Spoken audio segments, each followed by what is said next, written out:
नमस्कार दोस्तों, YouTube के महाविद्या ज्योतिष चैनल में मैं पंडित गुरुराज आप सभी दर्शकों का एक बार फिर से स्वागत करता हूं। दोस्तों, YouTube के महाविद्या ज्योतिष चैनल के माध्यम से मैं लाल किताब और वैदिक ज्योतिष से जुड़ी हुई अनुभूत जानकारी समय समय पर आप तक पहुंचाता रहता हूं। उम्मीद है आपको मेरी वीडियो पसंद भी आती होंगी। अगर वीडियो पसंद आती है तो वीडियो को लाइक करें, शेयर करें और चैनल को सब्सक्राइब भी कर लें ताकि ऐसी ही जानकारी आगे भी मैं आप तक पहुंचा सकूं।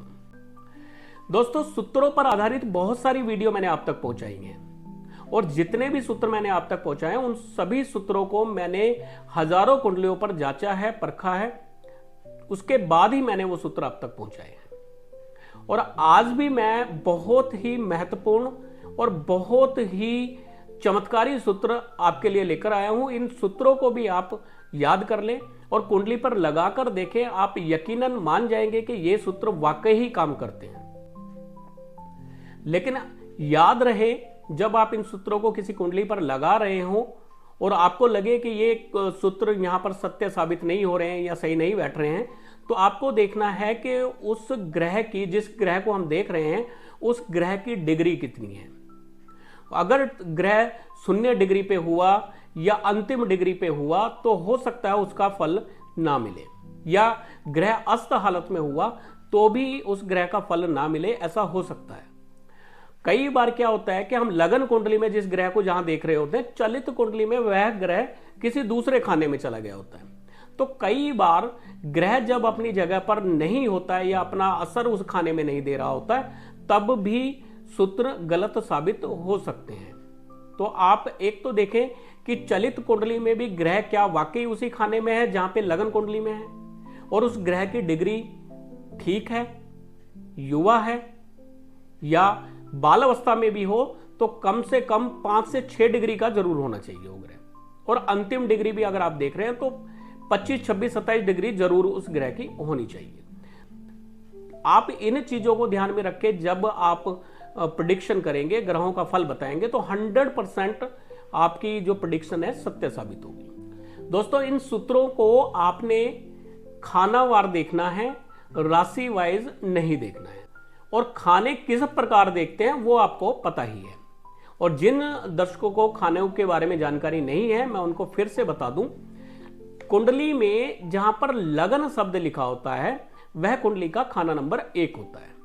और लगन भाव से एंटी क्लॉकवाइज गिनती करते हुए क्रमवार खाने होते हैं, यानी अगला खाना नंबर 2, उसके बाद 3, फिर 4, फिर 5, 6, 7, 8, 9, 10, 11, 12। इस प्रकार ये कुंडली के 12 खाने होते हैं और इन्हीं 12 खानों से हम जातक के जीवन में घटने वाली समस्त घटनाओं की जानकारी लेते हैं। अगर जातक के धन के बारे में जानना है तो खाना नंबर 2 से देखेंगे, परिवार के बारे में जानना है तो खाना नंबर 2 से देखेंगे, अगर हम जातक के घर मकान के बारे में जानना है तो खाना नंबर 4 से देखेंगे, संतान के बारे में जानना है तो खाना नंबर 5 से देखेंगे। इस प्रकार ये 12 ही खाने हमें जातक के जीवन की समस्त घटनाओं की जानकारी देते हैं।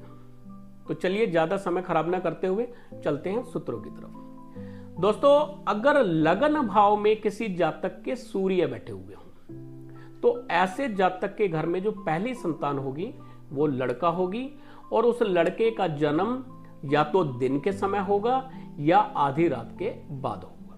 और जिस जातक के लगन में सूर्य बैठे होंगे ऐसा जातक कानों सुनी बात पर विश्वास नहीं करेगा। बात को विश्वास करने के लिए पहले उसको आंखों से देखेगा भी, यानी आंखों से देखकर ही ऐसा जातक विश्वास करता है, कानों सुनी बातों पर विश्वास नहीं करता है। सूर्य अगर लगन में बैठे हो तो जातक अत्यधिक गुस्से वाला होता है, क्रोध बहुत आता है उसको, सांप की तरह गुस्से वाला होता है, लेकिन अपने सभी रीति रिवाजों का पालन करता है। किसी के साथ में अन्याय होते देख नहीं सकता, किसी के साथ में अन्याय नहीं होने देगा। सूर्य अगर लगन भाव में बैठे हुए हैं और साथ में अगर शुक्र आकर बैठ जाएं तो पत्नी की सेहत खराब रहेगी या धन की हालत खराब रहेगी। वैसे तो देखने में तो यही आया है कि जब सूर्य शुक्र लगन में इकट्ठा बैठे होंगे तो पत्नी और धन दोनों की सेहत खराब रहेगी, धन की स्थिति भी खराब रहेगी और पत्नी की सेहत भी खराब रहेगी। जातक को स्किन से जुड़ी हुई कोई समस्या हो सकती है, जब शुक्र साथ में आ जाए।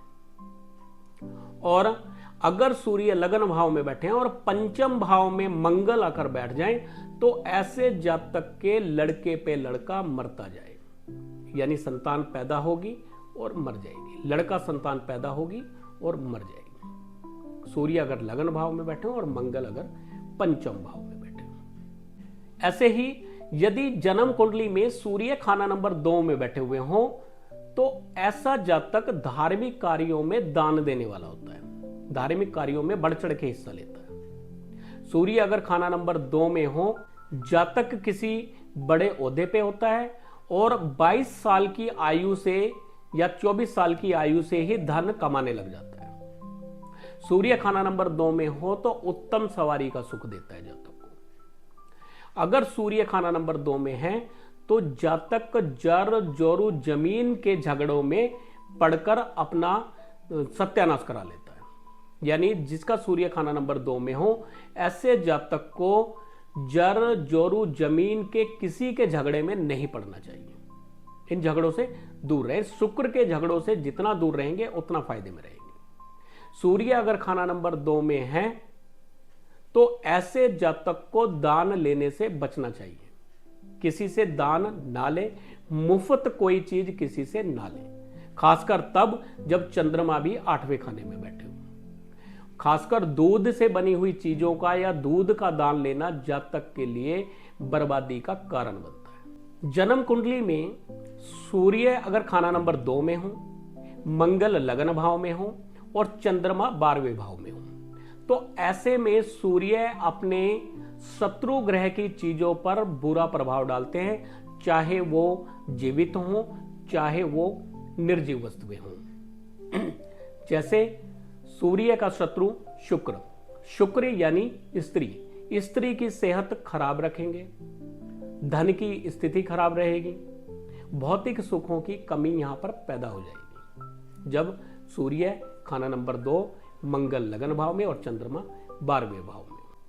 ऐसे में शत्रु ग्रह को शनि की मदद देना मददगार रहेगा।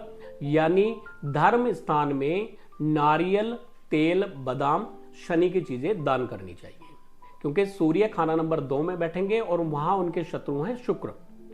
शुक्र का फल वहां पर सूर्य बर्बाद करते जाएंगे, पत्नी की सेहत खराब रखेंगे, धन की स्थिति को खराब कर देंगे, खासकर तब जब मंगल लगन में हो और चंद्रमा 12वें भाव में बैठे हो। तो ऐसे में शनि की चीजों का दान मंदिर में करने से लाभ हासिल होगा, यानी नारियल, तेल, बादाम मंदिर में दिया जाए। यदि जन्म कुंडली में सूर्य खाना नंबर 3 में बैठे हो और चंद्रमा नष्ट हो, चंद्रमा 6ठे खाने में बैठ जाएं, 8वें खाने में बैठ जाएं, 12वें खाने में बैठ जाएं, चंद्र केतु के साथ में आकर बैठ जाएं, तो ऐसे में जातक की माता की आयु कम होगी, दिन के समय चोरी होगी। ऐसे जातक के घर में दिन के समय चोरी होगी।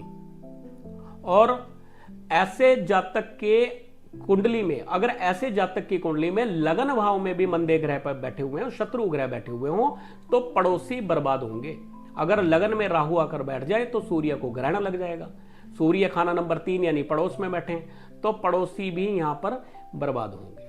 पड़ोसियों का प्रभाव अच्छा नहीं रहेगा, पड़ोसियों का हालत पड़ोसियों की खराब रहेगी, पड़ोसियों की हालत खराब रहेगी। जन्म कुंडली में सूर्य अगर खाना नंबर 4 में बैठे हुए हैं, अगर सूर्य खाना नंबर 4 में बैठे हैं तो ऐसे जातक को विदेश में वास करना पड़ेगा। ऐसे जातक को किसी भी कारण से विदेश में रहना पड़ सकता है। समुद्री यात्राओं से ऐसा जातक लाभ लेगा। समुद्री यात्राएं करने से ऐसे जातक को विशेष लाभ प्राप्त होगा, समुद्र से मोती प्राप्त होंगे, यानी समुद्री यात्राओं से लाभ हासिल होगा। अगर सूर्य खाना नंबर 4 में बैठे हैं और मंगल खाना नंबर 10 में बैठे हैं तो हो सकता है पति या पत्नी दोनों में से कोई एक काणा हो, या ऐसा जातक काणा हो, एक आंख की उसको प्रॉब्लम। दोस्तों, जन्म कुंडली में सूर्य यदि खाना नंबर 4 में हो, बृहस्पति खाना नंबर 10 में हो, तो अब ऐसे में बृहस्पति का फल नीच नहीं होगा। लाल किताब में अगर बृहस्पति खाना नंबर 10 में बैठे हो तो बृहस्पति नीच प्रभाव के होते हैं और इसका प्रभाव जातक के काम कारोबार पर भी पड़ता है और सोने पर भी पड़ता है। जातक के पिता दादा पर भी इसका बुरा प्रभाव जाता है। लेकिन अगर सूर्य खाना नंबर 4 में आ जाए और बृहस्पति खाना नंबर 10 में हो तो बृहस्पति अब नीच प्रभाव के नहीं होंगे, लेकिन घर में आग के वाकयात बहुत होंगे, आग से दुर्घटनाएं हो सकती हैं। ऐसे जातक अगर कपड़े का व्यापार करे तो विशेष लाभ पाएगा। कपड़े के व्यापार से, सोने के व्यापार से ऐसे जातक को फायदा होता है। दोस्तों, जन्म कुंडली में सूर्य यदि खाना नंबर 4 में बैठे हुए हों और शनि खाना नंबर 7 में आ जाए तो अब शनि की यहां से दसम दृष्टि सूर्य पे पड़ेगी और ये कुंडली रतांध कुंडली बन जाएगी और यहां पर सूर्य की जो दृष्टि दसम भाव पर पड़ेगी। तो ऐसे जातक के काम कारोबार में विशेष प्रॉब्लम आएगी। और सूर्य अगर खाना नंबर 4 में बैठे हैं, शनि अगर खाना नंबर 7 में बैठे हैं तो ऐसा जातक नपुंसक भी हो सकता है। अगर ऐसे ही योग किसी स्त्री की कुंडली में बने हुए हैं तो स्त्री हो सकता है बांझ हो, अगर पुरुष है तो पुरुष नपुंसक हो सकता है। यानी नपुंसकता वाले योग बनते हैं जब सूर्य खाना नंबर 4 में हो, शनि खाना नंबर 7 में हो। और यह फल और ज्यादा तब खराब हो जाएगा जब चंद्रमा खाना नंबर 2 में चले जाएं और शुक्र खाना नंबर 5 में आ जाए। तो यहां पर हम कह सकते हैं कि जातक नपुंसक होगा, यानी संतान प्राप्ति नहीं कर पाएगा। दोस्तों, जन्म कुंडली में यदि सूर्य खाना नंबर 5 में पड़े हुए हों तो ऐसे जातक का एक इकलौता बेटा भाग्य को जगाने वाला होता है। जो भी संतान ऐसे जातक को पैदा होगी, इकलौती संतान होगी और भाग्य को जगाने वाली होगी। दोस्तों, सूर्य यदि कुंडली के खाना नंबर 5 में बैठे हैं और बृहस्पति खाना नंबर 10 में बैठे हैं तो ऐसे जातक के एक से अधिक विवाह होते हैं, यानी हो सकता है स्त्री पर स्त्री मरती जाए। ऐसे ही अगर सूर्य खाना नंबर 5 में और शनि खाना नंबर 10 में है तो संतान को कष्ट की संभावना रहेगी, संतान कष्ट में रहेगी या संतान पे संतान मरती जाए। अगर सूर्य खाना नंबर 5 में बैठे हुए और शनि खाना नंबर 10 में बैठे हुए तो पेट की तकलीफें भी ऐसे जातक को रहेंगी। वैसे ही अगर सूर्य खाना नंबर 5 में बैठे हैं तो जातक को पेट की तकलीफें हुआ करती हैं, पेट की समस्याएं ऐसे जातक को रहती हैं। दोस्तों, जन्म कुंडली में सूर्य यदि खाना नंबर 6 में बैठे हुए हों तो ऐसे जातक का जन्म नानके परिवार का होता है, यानी नाना मामा के घर में ऐसे जातक का जन्म हुआ करता है।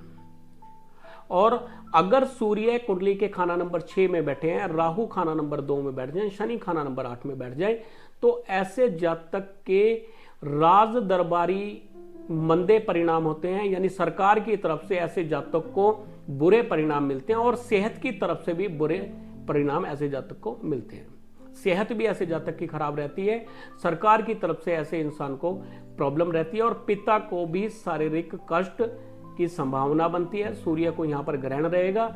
सूर्य यानी पिता 21 से 24 के मध्य या 28वें साल में दुनिया को छोड़कर चले जाए या 18 साल में पिता को कोई कष्ट आ जाए। सूर्य अगर 6ठे भाव में है, राहु अगर 12वें भाव में और शनि अगर 8वें भाव में, तब ये विशेषकर फल जातक को मिलेंगे। सरकार की तरफ से पनिशमेंट मिल सकता है, सरकार की तरफ से जातक को हानि होगी, परेशानी होगी और सेहत की भी तकलीफें उस इंसान को झेलनी पड़ेंगी। दोस्तों, जन्म कुंडली में सूर्य अगर खाना नंबर 6 में हो और मंगल खाना नंबर 10 में बैठे हो तो भी लड़के पे लड़का मरता जाए, लड़के पे लड़का मरता जाए। एक लड़का पैदा होगा मर जाएगा, दूसरा लड़का पैदा होगा मरता जाएगा, यानी लड़के पे लड़का मरता जाए। अगर कुंडली में सूर्य खाना नंबर 6 में बैठे हो, राहु खाना नंबर 2 में बैठे हो, शनि खाना नंबर 8 में बैठे हुए हो तो ऐसे में एक उपाय बहुत कारगर सिद्ध होता है। ऐसे इंसान को धार्मिक स्थान पे चढ़ी गई कोई वस्तु प्रयोग करने से लाभ मिलता है, यानी धार्मिक स्थान पे अगर कोई लोटा चढ़ा हुआ है, कोई गिलास चढ़ा हुआ है तो वो वहां से चोरी करके ले आए और उसका प्रयोग करें। धार्मिक स्थान में चढ़ी गई वस्तु को चोरी करके घर में लाकर अगर उसका प्रयोग आप करेंगे तो बुरे परिणाम से बचे रहेंगे। बात को एक बार फिर से समझ लें। अगर कुंडली में सूर्य खाना नंबर 6 में है, राहु खाना नंबर 2 में है, शनि खाना नंबर 8 में है तो इस बुरे प्रभाव से बचने के लिए जातक को किसी मंदिर में, गुरुद्वारे में जो चढ़ी गई चीज है, जो किसी ने चढ़ाई हुई है, उस चीज को वहां से उठाकर चोरी करके घर में लाकर उसका अगर आप प्रयोग करते हैं या उसको पर्स में रखते हैं तो आपको लाभ मिलेगा। अगर कोई गिलास वगैरह लेकर आए हैं या कोई लोटा लेकर आए हैं तो उसमें पानी पिए, और अगर आपने कोई सिक्का वगैरह वहां से उठाया तो उसको पर्स में रखें। दोस्तों, जन्म कुंडली में सूर्य यदि छठे भाव में हो और शनि 12वें भाव में, यहां पर भी स्त्री पर स्त्री मरती जाए, जातक के एक से अधिक विवाह होंगे, स्त्री या तो मर जाए या छोड़कर चली जाए। अगर कुंडली में सूर्य खाना नंबर 6 और चंद्रमा कुंडली के 12वें खाने में है तो पति पत्नी दोनों में से कोई एक काढ़ा होगा या किसी एक को आंख की तकलीफ होगी, एक आंख की, एक आंख से कम दिखे या एक आंख से काढ़ा हो। जन्म कुंडली में सूर्य अगर 7वें भाव में बैठे हैं तो भी जातक क्रोधी स्वभाव का होता है और तलाक के योग बनते हैं। स्त्री की कुंडली में अगर सूर्य 7वें खाने में है तो तलाक के योग बनेंगे, पति पत्नी के झगड़े के योग होंगे, आपसी कलह कलेश बना रहेगा, तलाक के योग रहेंगे। जातक को व्यापार में हानि हो, जातक का व्यापार घाटे में जाएगा, और अगर 7वें खाने में सूर्य के साथ बुध आकर बैठ जाए तो सब कुछ तबाह कर देते हैं। सूर्य के साथ में बुध अगर 7वें भाव में आ जाए तो ये बर्बादी का कारण बनते हैं। यहां पर आप काली गाय की सेवा कर सकते हैं, अच्छा उपाय है। बालों का रंग अगर ब्राउन रखेंगे तो ठीक रहेगा, बालों का रंग ब्राउन रखें और काली गाय की सेवा करें, सफेद गाय की सेवा ना करें। दोस्तों, जन्म कुंडली में सूर्य अगर 8वें खाने में बैठे हों, जिस जातक की कुंडली में सूर्य 8वें खाने में बैठे होंगे, ऐसे जातक के सामने उसके किसी खून के रिश्तेदार की मृत्यु उसके सामने नहीं होगी। जब तक वो इंसान सामने खड़ा रहेगा उसके सामने उसके खून के रिश्तेदार की मृत्यु नहीं होगी, चाहे वो मौत के कितने ही करीब क्यों ना हो।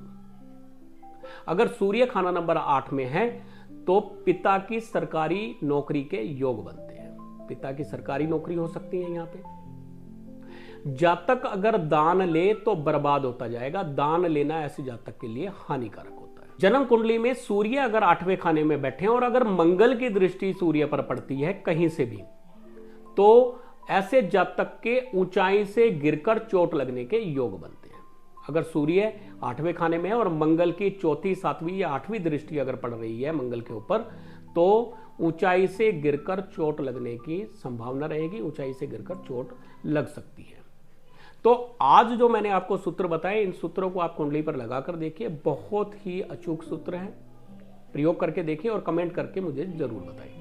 दोस्तों, यदि आप अपनी जन्म कुंडली दिखाना चाहते हैं, अपनी कुंडली के बारे में संपूर्ण विश्लेषण कराना चाहते हैं, तो स्क्रीन पर दिए गए नंबर पर आप कांटेक्ट कर सकते हैं। आपकी कुंडली का संपूर्ण विश्लेषण किया जाएगा, बारीकी से देखा जाएगा। आपकी लगन कुंडली, आपकी चलित कुंडली, आपकी वर्षफल कुंडली, आपकी गोचर कुंडली, इन सभी कुंडलियों को देखकर आपके जीवन में जो भी समस्या चल रही है उस समस्या का लाल किताब का अचूक उपाय बता के आपकी समस्या का निदान किया जाएगा। कुंडली फीस क्या है वो आप फोन करके जान सकते हैं।